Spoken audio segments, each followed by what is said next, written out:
Today we have gathered here to worship the Adi Kundalini and your own Kundalini, both of them. Because your Kundalini is the reflection of the Adi Kundalini. We have understood a lot about Kundalini. And also, we know that through her awakening only, through her ascent only, we have ascended into a very higher realm of consciousness. It's not only that we have risen to a very higher realm of awareness, but that it has granted us so many powers that never before in the history of spirituality people had this power of awakening of Kundalini. As soon as they got their awakening, perhaps, they went more on to the left or to the right and tried to achieve powers which were not so much for the benevolence of others. Buddha has written clearly that when the incarnation of future Buddha, that is Matraya, three mothers put together, comes in, that time it will be used for the benevolence of people. This is one of the signs of the people, not only of Sajogis, but of the people. So how can it be unless and until those who are Buddhas, means those who are realized souls, know the science of Kundalini. Those people who had very little knowledge about Kundalini, who must have read in some scriptures or somewhere which is being described, started misusing it. And so they became tantrikas. But Tantra, as you know very well, is the mechanism of Kundalini. And the yantra is the Kundalini itself, is the machine.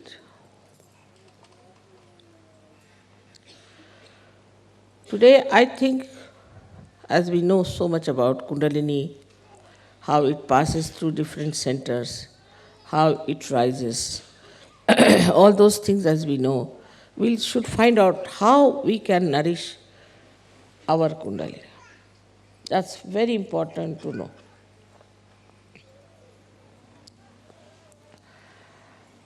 First of all, there's a big difference between you people and other people who got their realization.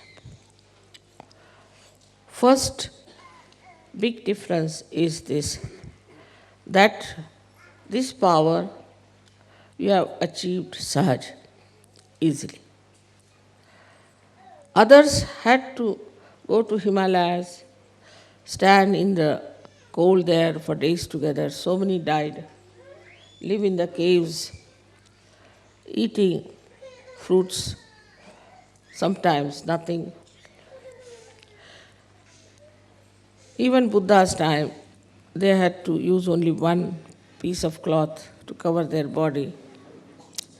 And they had to ask for alms in the villages and somehow cook some food and eat it, whether it was cold or hot. no comforts. On the contrary, he taught them that we should give up all our comforts because you can live without comforts. But none of them got realization, and none of them could do the work of awakening of Kundalini.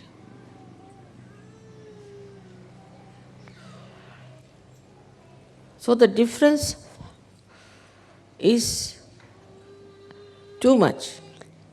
The way you got your realization, the way your Kundalini in a very sahaj manner was awakened, and the way you are manifesting those powers that you have got. For example, you can give realization to others, you can cure others, you can feel the vibrations of others. There are some Sahajogis who can control rain, sun, moon, everything. Sahajogis, some of them, have tremendous powers of prayers. Just by praying, they have saved the lives of many people. And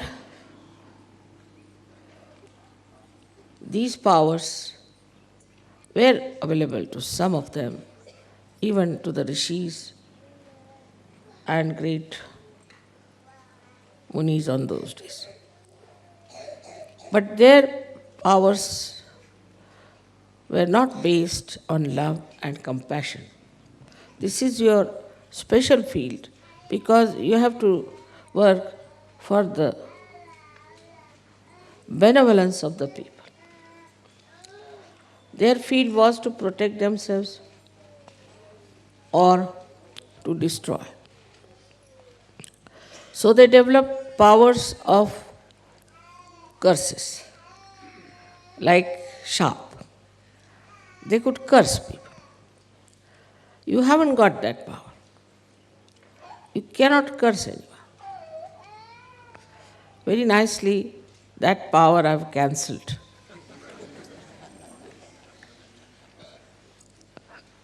Nor do I curse. I can, but I never curse anyone. Because our basis is love and compassion and tenderliness.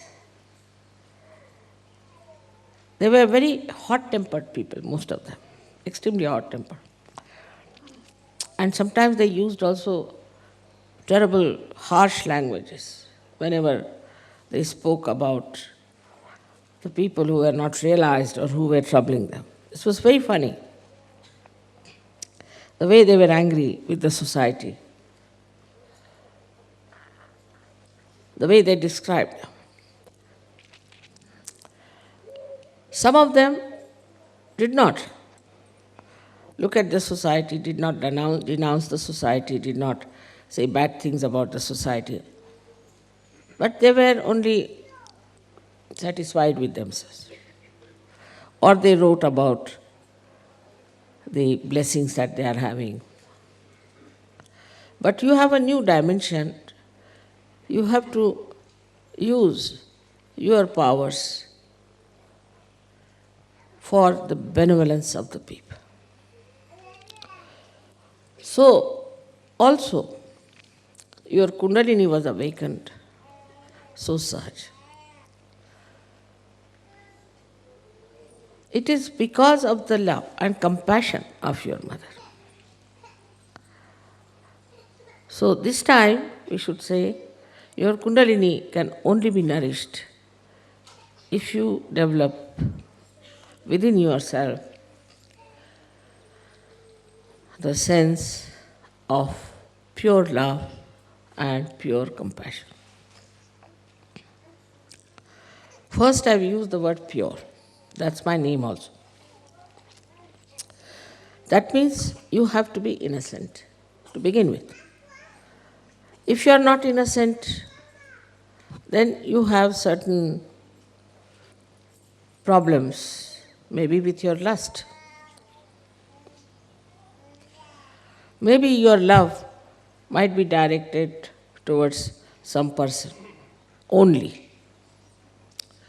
Kundalini is not like that.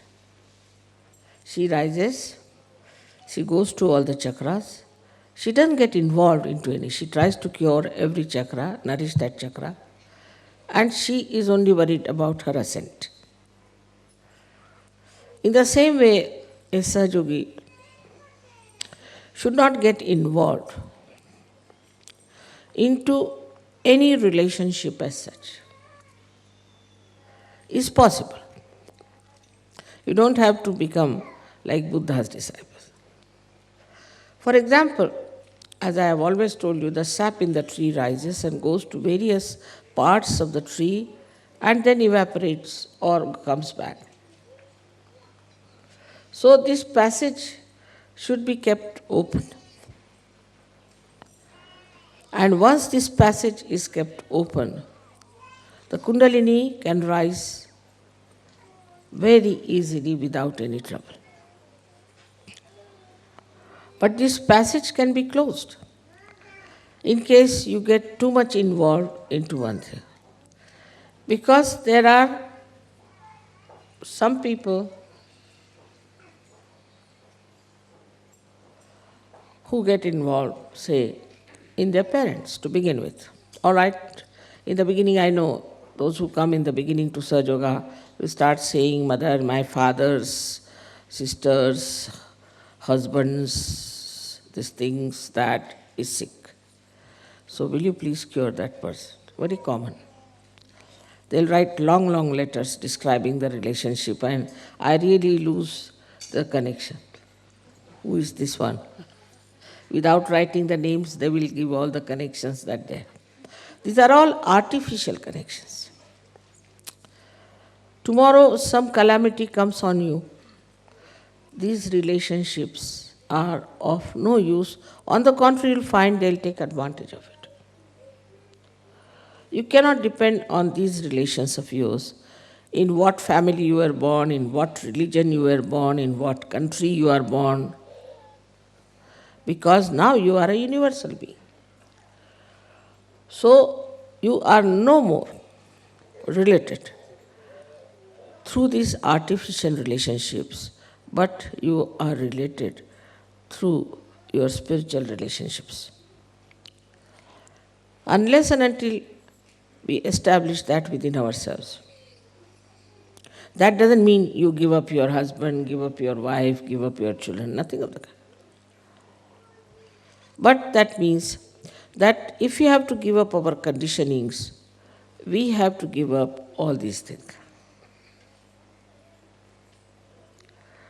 There are all kinds of conditionings we have. If there are some good conditionings, still we should give up.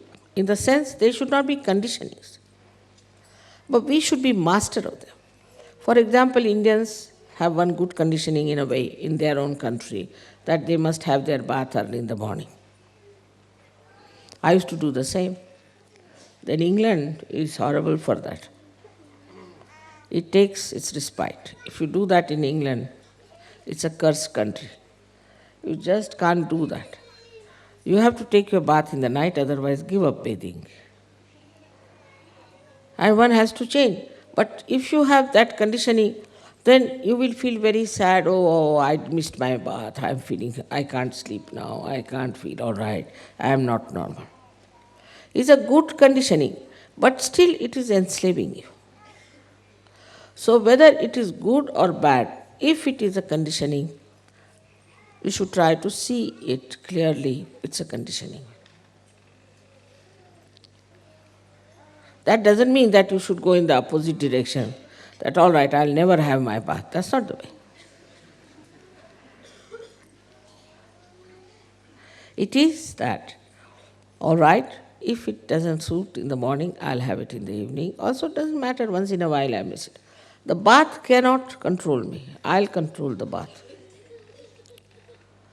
Nothing should control you. Then the Kundalini moves first, because you must have complete liberty. If you do not have complete liberty, then the Kundalini won't move.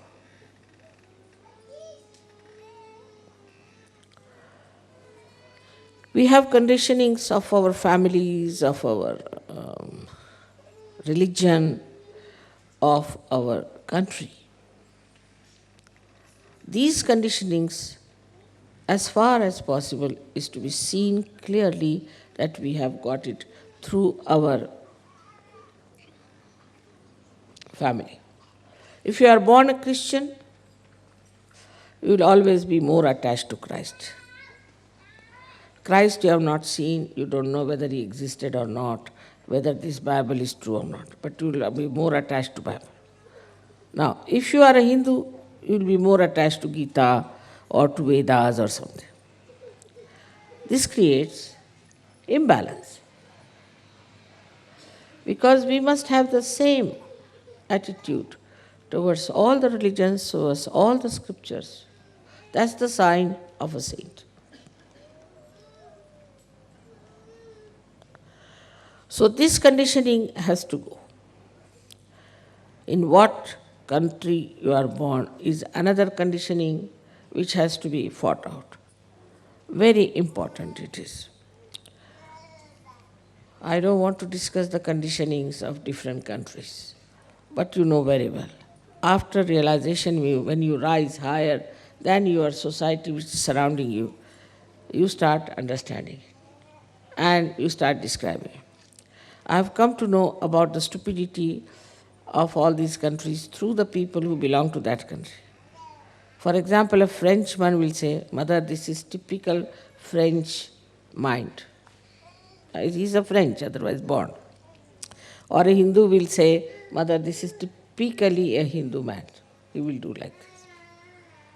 So then you understand that you are not typifying that country. You are a universal being and you are living like a universal being. Once you become the universal being, then also you realize that the skin deep complexion makes no difference in the world.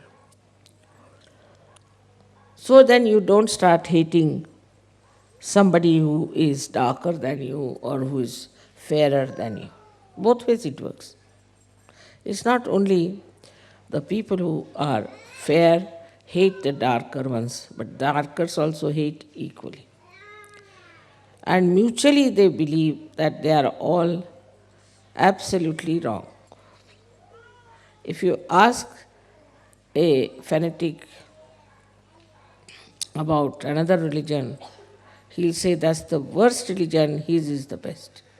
And you ask another fanatic, he will say his is the best, the rest of it is the worst. That means all of them are the worst, in a general opinion.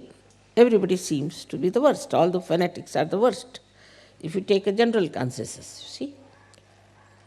Nobody will say that, all right, my religion is all right, and at least one another is all right. Nobody. If you ask an Englishman, he'll say, Mother, this is typically English. You can't help it. They get so angry. I've seen the English getting angry with the other English for misbehaving or doing something towards me. But I don't, because they're blind. So here, the compassion should come within you as a universal being that by God's grace you have risen higher. In the real sense of the word, it is not just you are certified, you are realized souls. No. You are realized souls, no doubt. You are. Sakshat. So, then as it is now, you are absolutely certified by God that you are realized souls. Naturally, you must change everything. No use typifying yourself, identifying yourself with something that is now you have given up. For example, from the egg now you have become the birds. Now birds don't identify themselves with the eggs and settle down in one place. They fly. Now they have become birds. There are no more eggs. In the same way, we should accept our position. We should accept ourselves as realized souls with self-esteem and understanding as to what is our purpose of life now. It is changed completely, entirely. Once you understand the purpose of your life innately, not outside because I am saying or it's a mental process, but inside you feel responsible. You have got realization to spread it all over the world and to emancipate the whole world. Once you realize this point, then automatically you take up responsibilities and the Kundalini will rise. I know of many people who said, Mother, we cannot speak, we have a stage fright, all right. You just stand up. That's all. And they started giving lectures, I had to stop them. There are many who said that we cannot write any poems, Mother, we are no good, we cannot sing. I know of a girl who used to sing so horribly bad that people had to tell her that because she would always go out of tune and very loudly she would sing. Then they had to tell her, now you better keep at the back and don't sing now anymore. Now she's the one who is sort of leading the group. So all these beautiful things start manifesting, which you should accept that they have come to you. And give up all that you call as fear. All kinds of fear we have. These are all left-sided things, as you have seen yesterday, left-sided man, what he should do. But what a left-sided man has to know, that he is now an enlightened soul. And no one can touch him, leave alone destroy. No saint will be destroyed. Those who will try to destroy you will in a very interesting manner will be finished. Not destroyed, but very interesting manner, very jocular manner. You laugh at that and you will enjoy the way things are working out. Like there's a saying in Sanskrit, Vinashakale viparita buddhi. Means their destruction will start by their own stupid methods. They'll become stupid. And at every stage you will say they are becoming stupid. And by that stupidity they are destroying themselves. You don't have to worry about that part. So that's why you don't need any destructive powers. It will all be done by this all-pervading divine power. So that part you have to give up. You just forgive that person. As soon as you forgive, the responsibility from you shifts. And then Kundalini rises. You don't have to carry any malice, anything against him, but just laugh. Because they are blind. Because they are stupid. They are foolish. What do we do if you see an idiot? We may not laugh in his presence, but we do, isn't it? At his back. Because he's an idiot. So they become idiotic. And you see them becoming idiotic, and then you just start. You see, that's the humor of Sahaja Yoga. You have to have some humor also, isn't it? And then you start seeing these jokers, you see, behaving in that manner. And the whole circus they do is nothing but jocular. So there's nothing to have any fear from any human being. Same about organizations or anything. Naturally, you have to know one thing, that as you are realized souls, you have seen the truth, you are in the light. So they are going to oppose you. They are going to oppose you.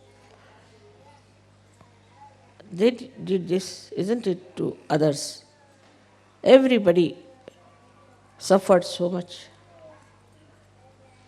But now no more sufferings to you. Only thing, you can enjoy the humor. Just understand this point, that nothing will destroy you, no one can touch you. But they are there just to supply some humor for you. If you take such a light attitude towards them, all this fear and left side will go away. What are these badhas and what are these bhoots and what are these tantrikas? Nothing. You are so powerful. Just with one glance, you can see them dancing on their heads, the other way round. As long as you'll have fear, Kundalini won't rise. Because she doesn't rise for people who are cowards. Coward is she's not going to support. If you are a coward, she said, all right. You are walking on the street. Normally, people are afraid if there's darkness, afraid that somebody might attack. But a Sahajogi does not, if he's a real Sahajogi, because there are ganas and there are angels around him. No one can touch him. And the one who will try, these ganas will make such a fool out of that person that you'll have a nice chance to laugh at. Now you watch and see. So this left side or this fear should go. Once this fear will go, all your slyness, all your intrigues, all your jealousies will just disappear. That's how the Kundalini will rise very well.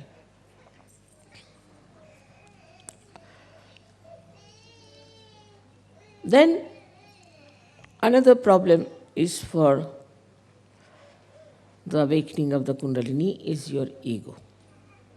That's tremendous, I must admit. Rather too much for people who follow Christ. It's very surprising. And those who follow Buddha. Because they are anti-Christ. Because they are anti-Buddha. The one who on the cross said that, "Oh Father, forgive them for they do not know what they are doing." If you are following him, how can you have ego?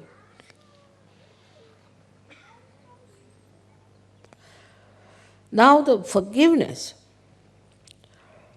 should be absolutely spontaneous.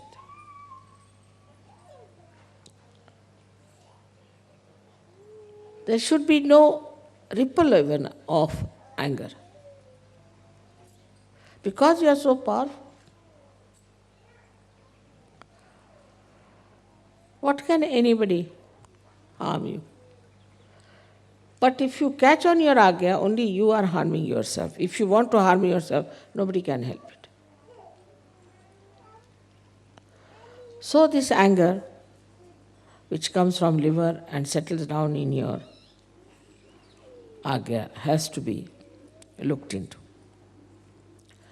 That's a very important thing where Kundalini stops, in the West especially. Because this whole culture here has created two problems. The first one is acquisition instinct, what you call as greed. The more greed you have, the more these machines can run and you can have industrial development of plastics and then have a conference against ecology. In Spain I saw, I don't know, there must be 3-4 car factories because every car had only one driver because it had to be there. And so many cars that you just don't know how to move. For your program also is impossible. You must start 2 hours earlier when you can just take 15 minutes. In France is another thing, Paris. Paris, if you want to go somewhere, you should start at 4 o'clock in the morning. Otherwise, you cannot reach that place. Same about Milan and same about Rome. The worst is Switzerland. I don't know what to say about Switzerland. The name itself is rather very dangerous.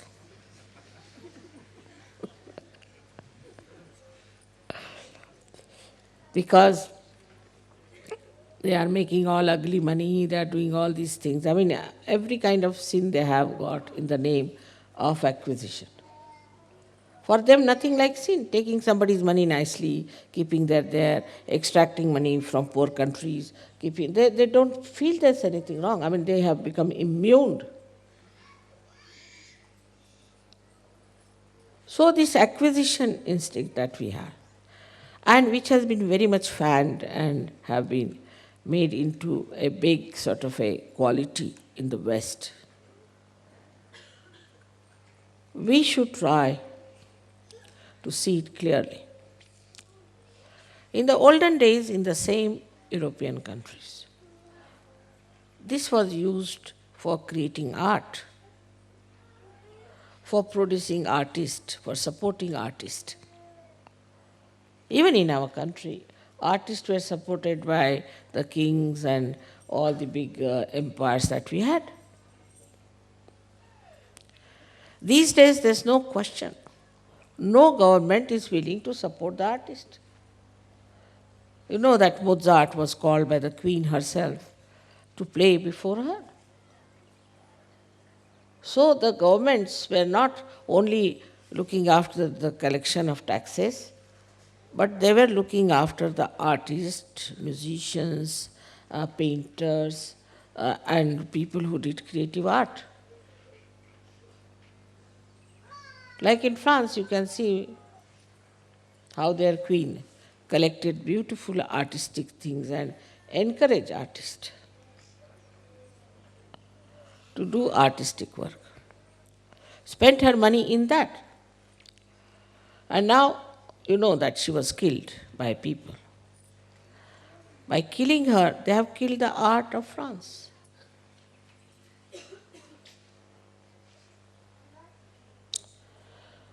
And now the French themselves have become bourgeois.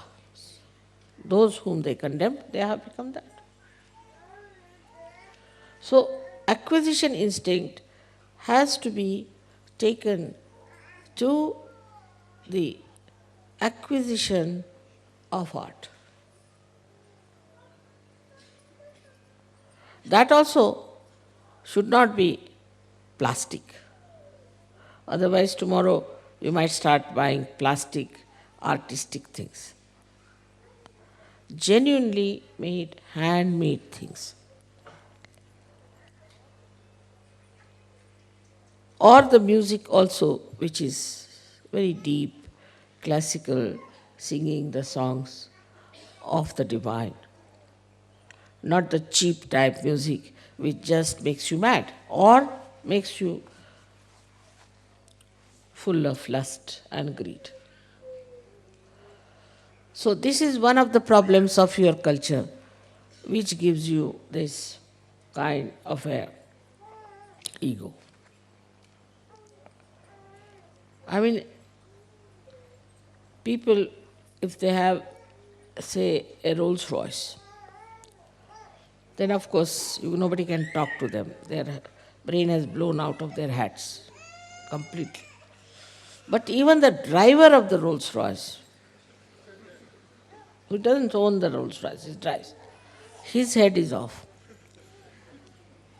He has a different gait, he walks in a different way, he talks in a different way.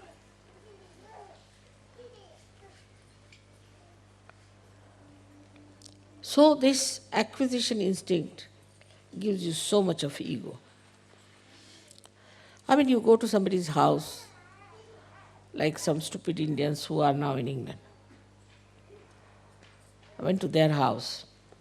They are Sardarjis, means following the path of Guru Nanaka, where drinking is not allowed. So as soon as you rise, he shows us a pub in his house. My God, I said. I went back 3-4 steps, you see. He says, see my pub, as he says.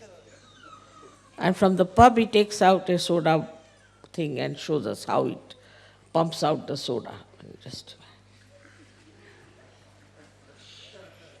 And he wouldn't talk, And when we said we don't drink, he thought we were sinners of the worst type. That we don't drink. So this acquisition instinct is now ending up into something which is very cheap, vulgar, and immoral.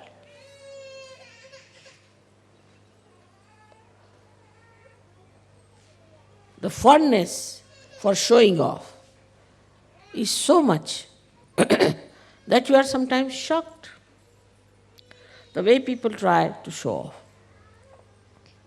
Like an American lady came from America and she asked me, Mrs. Srivastava, how many pubs you have seen in London? I said, none. Oh, you are good for nothing. Useless, absolutely. You haven't seen any pub. The best houses in any village, any city in England is a pub. I said, from outside I've seen, all right, it's just to satisfy. I thought she's artistic. No, no, no, no, no, no. Do you know the best pub in London? She gave me the list. I said, which one is the best? There was one called Hermit's Pub. I said, what is this supposed to be? You know, the man who was living in this house died. And nobody knew that he's dead. So, for months together, nobody went in. And the whole place was filled with that stink. And lots of cobwebs were there. Then they removed that dead body from there, and the stink is still there, and the cobwebs absolutely intact. You have to be careful that you don't break them. And there, that is the best pub for which you have to pay quite a lot. And I have seen that, so proud. So where does it end then? This acquisition instinct ends in where? In rottening things, in putrefying. We may call it fermenting. It has to end up.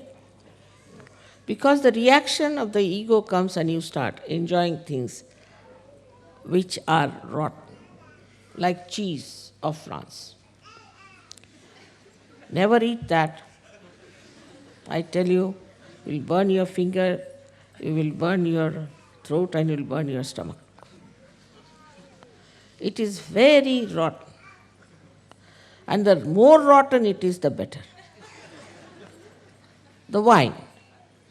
The wine is the rotten grape juice, absolutely rotten. You can't take it. It smells, I've seen the smells like a rotten cork. I asked somebody, how does it smell? He said, it's very fine. I said, does it smell like rotten cork? I've never smelled a cork. That's why I said, if he had smelled a rotten cork, he would never have taken to wine. So, all things that are rotten, you know the discovery of cheese, what had happened, how it started, do you know that? There was a big snowfall and milk was left in one cave. So, because of the snowfall, everybody forgot about the milk. It was left there, then summertime the milk became rotten, then it became more rotten, more rotten. After 12 years or so, somebody went and saw this there.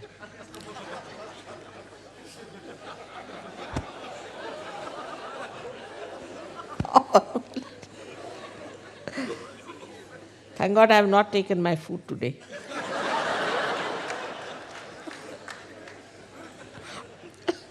And so they took that milk, they called it cheese.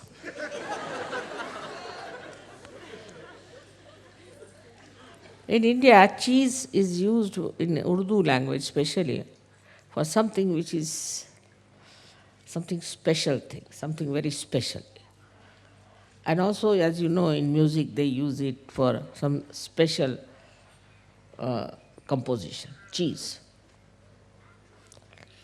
But here the cheese is the most rotten milk which no human beings or animals should eat. Worms may. So they gave it to worms. And I know in Holland and also in Sweden, I think, yeah, they had cheese with worms and they were eating the worms. Can you beat it? Ah, man, it's true. Not only the cheese but also the worms. I mean, see where we have ended up into our acquisition instinct. The wine has to be 100-year-old, certified. That's the best. Such rotten things we are eating, they smell, I tell you, they smell of it. That's why once I was surprised that they go to the bathroom, don't even wash their hands. We get such horrible smells they don't get. Because if you take that cheese, you cannot smell anything rotten.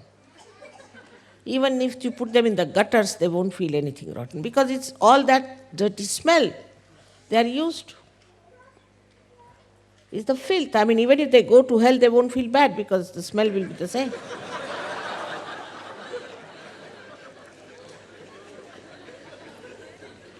So where should we put them? They are so immune to that dirty smell, which is absolutely subhuman.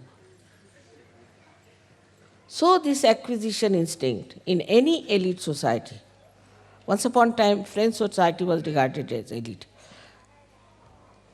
What happened?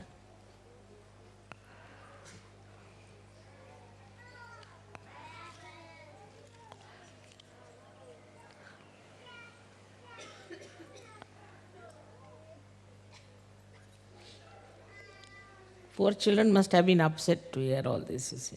I quite understand. So the most elite society was the French society. It was most diplomatic in every way. Their food was made with wine, everything was wine.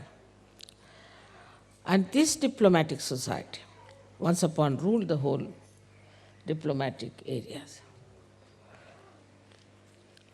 But they never realized that the whole culture was nothing but eating and drinking. Nothing else but eating and drinking. And later on, maybe little politics started. But this eating and drinking went to such a limit that now they have gone out of diplomatic areas. No one wants them. Because they never think in the right way. Any diplomat, French diplomat is anywhere, people say, is he French? Yes. Then better not call him for this meeting, He'll put his own ideas. They went out. So now that eliteness is shifted in America. So the most elite are taking to drugs. What is it after all? Drugs is creation of this acquisition instinct only. Why should you blame Colombians or anybody else? They are making their money all right, as you are all making. But the one they are feeding is America, and America is the main thing now in acquisition instinct. What are they acquiring? I have been in that society. They only talk of drugs. All right.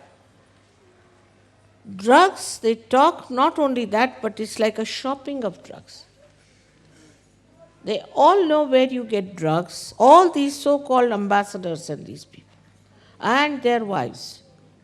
With all their dresses have become simpler now, they do not dress up the way formerly the ambassadors' wives used to dress up. I will not be surprised if they come in holy pants. So this acquisition instinct, you can see in the elite society, has ended up into drugs. And if not, into gurus, false gurus. Those who got fed up with this went to false gurus. because they have no discrimination to know what is right and what is wrong. See step by step how it has gone into the rotten state, this ego in the West. So, this is the first point, is the acquisition instinct you have.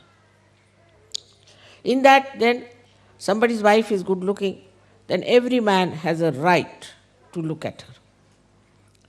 Or some man is good looking, maybe anybody's husband, every woman has a right to look at him. Not look at her own husband, but another man. What's the use?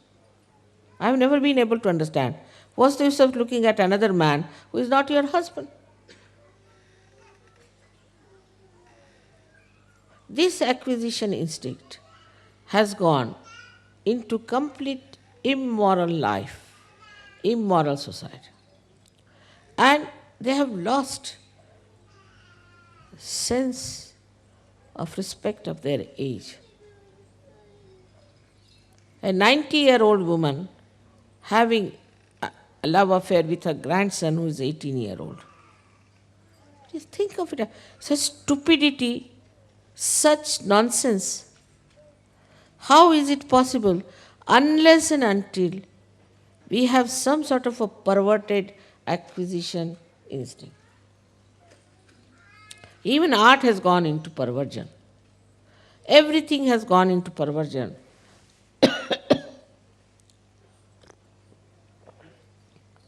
Because the curse of the Western society is that there is no Maryada.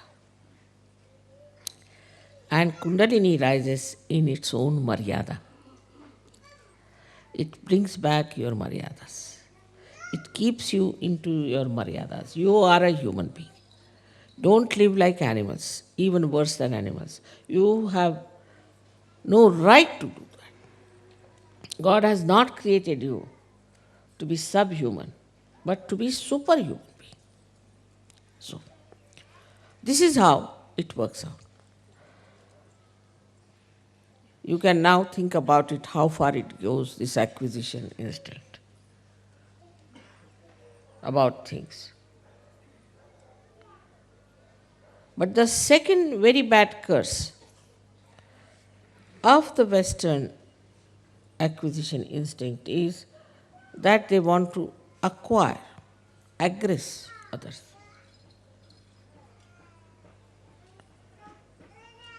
Aggression, the aggressiveness. They think they have a right to aggress other countries. I mean, they aggressed our country for 300 years.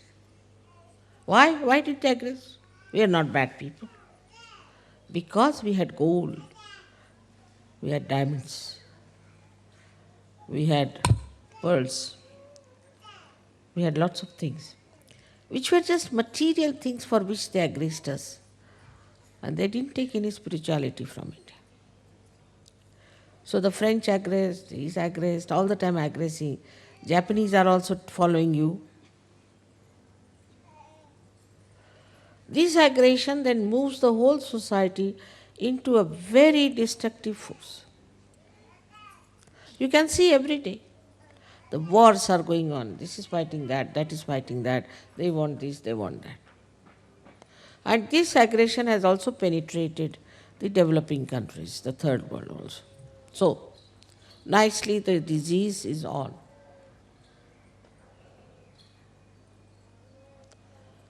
But Kundalini kills that acquisition. How? By giving you joy. You enjoy everything. You are sitting in a jungle, you are enjoying. Here in uncomfortable conditions, you enjoy. Because you seek the comfort of your spirit, because that gives you joy. Ultimately, that's what you get out of everything. You think you get joy by acquisition, you do not. But through Kundalini awakening, you get that joy. And in that joy, you don't want anything. You don't ask for anything. You just enjoy yourself. You are the property of enjoyment. Sanskrit they say, Atmanne Atmanah Ducha. The spirit is satisfied by its own spirit. So, into small things, you must see joy. And you must watch it, the whole universe, with that thing. I mean, when I'm traveling, I'll ask, what is this tree? Mother, we don't know. But you lived here for so many years, you don't know. No, mother, we don't know much about trees. Acha, what are these flowers? We don't know. I mean, what are you doing? What have you been doing? You don't know what are the trees. Every day you watch them. You don't know what is the tree is. But if you ask them, where do you get this wine? They will know. Mother, this is the place where they produce the best wines. All right, I'll see to it. And next year they had no fermentation.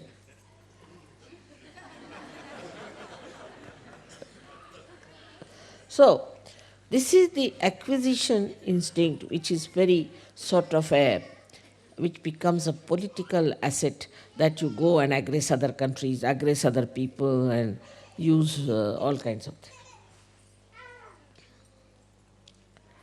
And that really is killing. So the whole attitude of human beings changes. They think we are the Lord. We can hate anyone. We can aggress anyone. We could be arrogant with anyone. We can demand anything. We can take away anybody's wife, take away anybody's child, take away anything. We can kill our children. As a result, the love is lost. No question of compassion. Love is lost, compassion is lost. No love.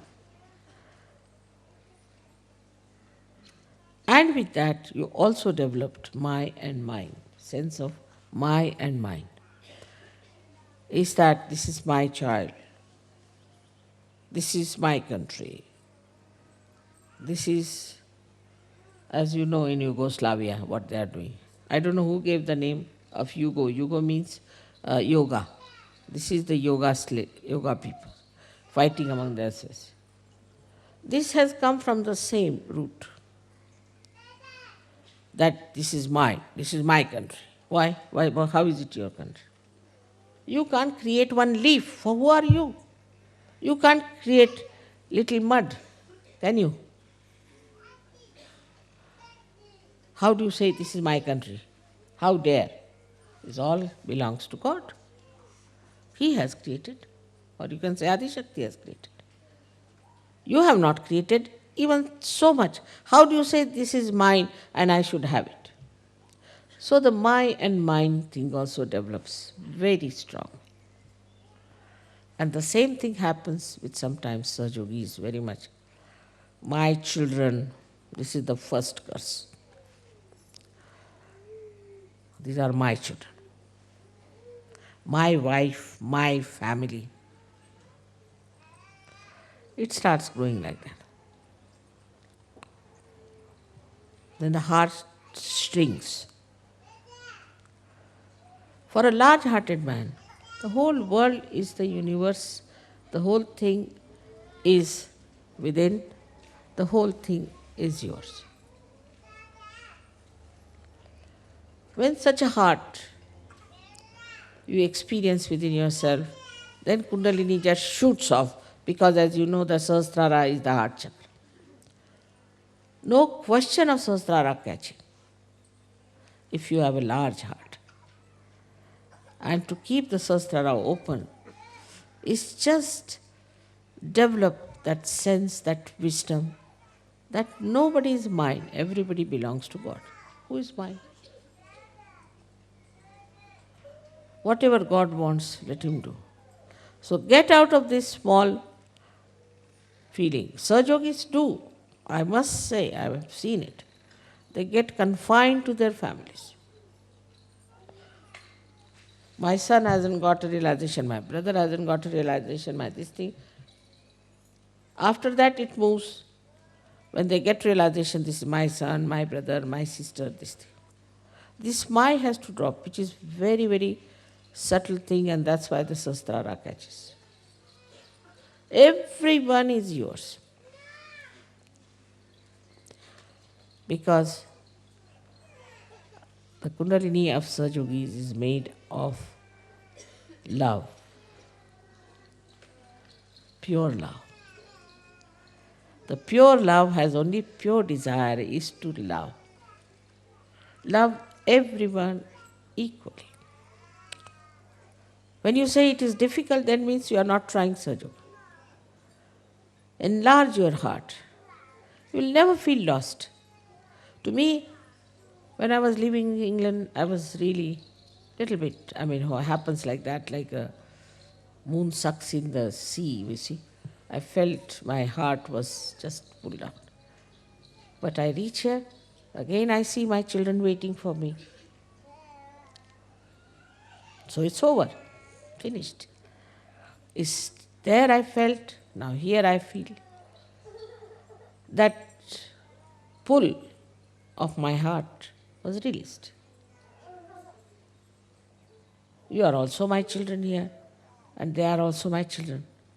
For a mother like this, how can I say, this is mine, this is mine?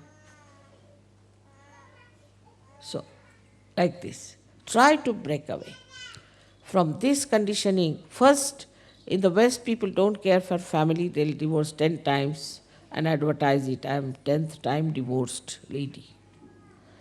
Now they don't divorce, but so get attached with their family, with their husbands, like glue, I tell you, like glue. Sometimes I start wondering, what have I done to make them like this? So now, it is important to see these points, and ultimately the heart is the Sahasrara, or you can call the Brahmarandra. Then we have to come to heart. Do not reason out, do not argue it out, don't work it out mentally from books or anywhere, but through your heart. If you work it out, you will understand that nothing is more important than to love someone.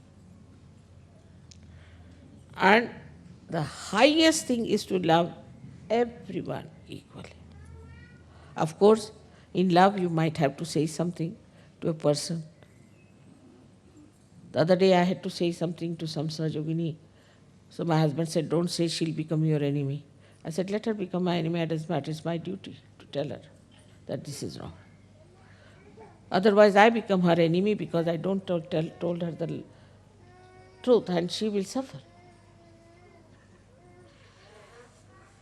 So this is what, it gives you discretion, and love is truth. So to this Kundalini, which is nothing but is the river, as yesterday they described Nirvaj, which doesn't accept any compensation. The river of that pure love, which has awakened us with such love, kindness and tenderness. We should try to use that power within ourselves to be like that, because our job is, she has given us realization for the emancipation of the whole world, not only our own.